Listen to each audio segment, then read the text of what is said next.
México es un país militarizado. Buenos días, mi nombre es Gerardo Eustaquio y el día de hoy vamos a hablar sobre la relación entre el Acuerdo de Transformación y la Secretaría de la Defensa Nacional y cómo es que ésta ha afectado al desarrollo de todo el país. Pero antes de empezar con el tema, recordemos algo muy importante. El labor de un Estado es garantizar el pleno desarrollo de todos sus ciudadanos, respetando siempre sus derechos fundamentales. Uno de estos derechos fundamentales es la seguridad, un derecho que el gobierno en turno está obligado a garantizar con su efectivo cumplimiento. Esto implica que el Estado debe garantizar la seguridad de todos sus habitantes de amenazas tanto internas como externas. Para ello, el Estado dispone de un ejército para la defensa exterior y de un cuerpo policial para la defensa interior. En México, de acuerdo al artículo 89 de la Constitución Política de los Estados Unidos Mexicanos, el presidente de la República es el responsable de perseverar la seguridad nacional, disponiendo de la totalidad de todas las Fuerzas Armadas para la seguridad interior y la defensa exterior del país. Una vez dicho esto, podemos iniciar a hablar del tema. Recordemos que durante la administración del expresidente Felipe Calderón y del expresidente Enrique Peña Nieto, el ejército y la marina fueron desplegados, con el objetivo de hacer frente a los problemas de seguridad que el país enfrentaba en esos momentos. ¿Por qué? Porque las instituciones encargadas de la seguridad interior del país se vieron superadas ante el crimen organizado y el narcotráfico. No obstante, desde que la Marina y el Ejército fueron desplegados por todo el territorio, el gobierno mexicano ha obtenido grandes logros en el combate al narcotráfico y al crimen organizado. Sin embargo, dichos logros siempre se vieron opacados por las escenas y los hechos violentos en las cuales las principales víctimas eran los civiles, personas ajenas e inocentes ante el combate al narcotráfico y al crimen organizado. Es necesario aclarar que estos resultados eran de esperarse, pues el ejército, al ser miembros del cuerpo castrense, no estaban capacitados para tener cuestiones del orden civil.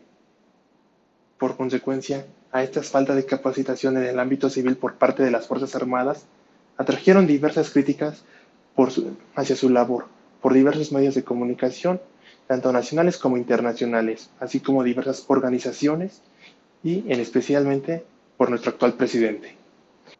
Por 18 años, AMLO siempre criticó en todos los aspectos el labor de las administraciones pasadas, pero en especial el labor en materia de seguridad pública. Un ejemplo de esas críticas fue cuando López Obrador, a través de su cuenta personal de Twitter, citó a Napoleón. Este decía, si el crimen y los delitos crecen, y es evidencia que la miseria va en aumento y que la sociedad está mal gobernada. Es de mencionar que dichas críticas se extendían a los miembros del cuerpo castrense.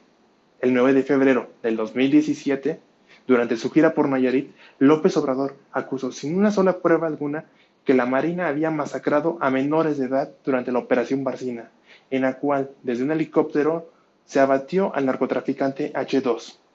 Días después, en Nueva York, AMLO, de nuevo, acusó, pero esta vez acusó al ejército mexicano de ser el responsable de la desaparición de los 43 estudiantes de Ayotzinapa. Dichas acusaciones sin sustento hicieron a AMLO de un candidato muy polémico, pero sobre todo de un candidato mentiroso, que desafortunadamente contaba con el apoyo de toda la sociedad mexicana que en ese momento estaba cansada de la violencia y la corrupción que ha diezmado el país desde hace décadas. Durante la campaña electoral de 2018, AMLO decía que cuando él llegara a la silla presidencial todo sería diferente, devolvería al ejército y a la marina a sus cuarteles. Para él, su política en materia de seguridad sería de abrazos, de no balazos. AMLO se disfrazó como la única esperanza para todo el pueblo de México. Y esto lo convirtió en el nuevo presidente de México.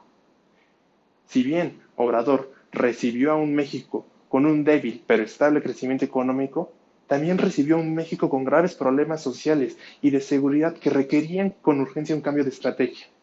Ahora, en materia económica, AMLO se obsesionó con cancelar todos los proyectos relacionados con las antiguas administraciones. Un ejemplo de estos fue la cancelación del nuevo aeropuerto internacional de la Ciudad de México, ubicado en el municipio de Texcoco, Estado de México.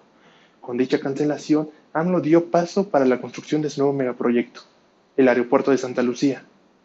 No obstante, y con consecuencias de la cancelación del antiguo aeropuerto, México perdió su lugar como país atractivo para invertir. Como consecuencia, cuando AMLO abrió las licitaciones para sus otros dos megaproyectos, el Tren Maya y la refinería de Dos Bocas, las licitaciones fueron declaradas como desiertas. De esta manera, AMLO había perdido por completo el apoyo de los empresarios internacionales.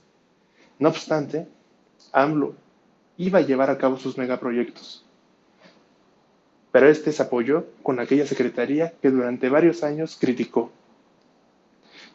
La Secretaría de Defensa va a ser la encargada de construir el actual aeropuerto de Santa Lucía, y todas sus ganancias de este aeropuerto no van a ser para la nación, sino que van a ser para la Secretaría.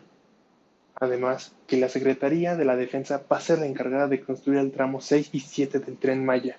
De esta manera, podríamos decir que el presidente compró la lealtad del ejército. Además, tenemos que mencionar, durante estos 2 años de la susodicha cuatro transformación, el presidente de la República se ha dedicado a amasar poder, y este lo ha depositado en la Secretaría. Actualmente, los soldados ejercen labores que constitucionalmente ya no les corresponden. Pero recordemos, los soldados no son policías, no son agentes aduaneros, no son agentes federales, y mucho menos son albañiles. Los soldados son soldados. No obstante, a pesar de que AMLO haya dotado de facultades extraordinarias a las Fuerzas Armadas, de manera contradictoria e hipócrita, sigue sosteniendo su doble discurso hacia las Fuerzas Armadas. Por un lado, agradece su labor, pero por el otro, externa su anhelo por desaparecer a las Fuerzas Armadas. Durante una entrevista con el periódico La Jornada, AMLO declaraba que si por mí fuera, desaparecería el ejército y lo convertiría en una Guardia Nacional.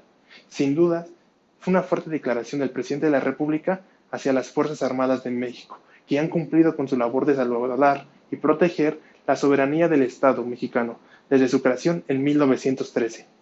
De acuerdo con AMLO, México no necesita de un ejército, pues México sería un país pacifista, y que en caso de ser necesario, todos los mexicanos seríamos los responsables de defender nuestra nación. Con declaraciones como estas, se puede creer que en el ejército mexicano no hay un verdadero comandante en jefe. Esto se refuerza a través de los acontecimientos como los ocurridos el pasado 17 de octubre del 2019 en la ciudad de Culiacán, en el cual el Estado se doblegaba por primera vez ante el narcotráfico, y el presidente brillaba por su ausencia. Ese día no solamente se permitió que el Estado se doblegara ante el narcotráfico, además se demostró la debilidad del Estado mexicano. Los soldados no tuvieron culpa, ellos cumplieron con su deber. Fue el presidente quien decidió que se liberara a Ovidio Guzmán ese día. Fue el presidente quien decidió culpar a los soldados que habían actuado de manera unilateral, cuando ni el ejército, ni la marina, ni la Guardia Nacional pueden actuar sin previa autorización del presidente. Otro hecho preocupante a mencionar ha sido cómo el presidente ha llevado a cabo la detención del exsecretario de la Defensa Nacional, quien es acusado en Estados Unidos por tener presuntos lazos con el narcotráfico. Ese acontecimiento tomó por sorpresa a todo el país y sobre todo al presidente, que el día que se llevó a cabo su detención cayó en una serie de contradicciones, con que sí sabía sobre la detención o con que no sabía de la investigación. En fin, tal fue la desesperación y los ataques que hubo hacia el presidente que perdió la compostura.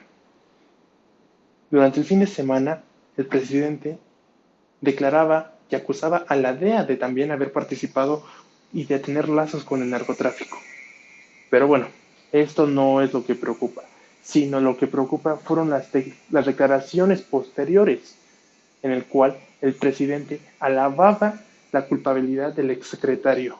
Esto sin duda, y con los hechos que recientemente han ocurrido en el país, han provocado la furia no solamente de los altos mandos del ejército, sino también de todos los soldados y marinos que pertenecen a las Fuerzas Armadas, pues el presidente, en su afán de quedar bien con Estados Unidos, traicionó al ejército, alabando la culpabilidad del secretario. Además de que todo el tiempo se la pasa echando culpas por labores que a él le corresponden. Sin duda, la relación entre Sedena y el presidente es tensa. Aún así, el presidente cree que dotándole de facultades extraordinarias y dándole miles de privilegios al ejército, estos van a continuar subordinados a él. México ya es un país militarizado. Ya nadie parece importarle. Y una relación mala entre la Secretaría y Presidencia puede traer grandes peligros para todo México.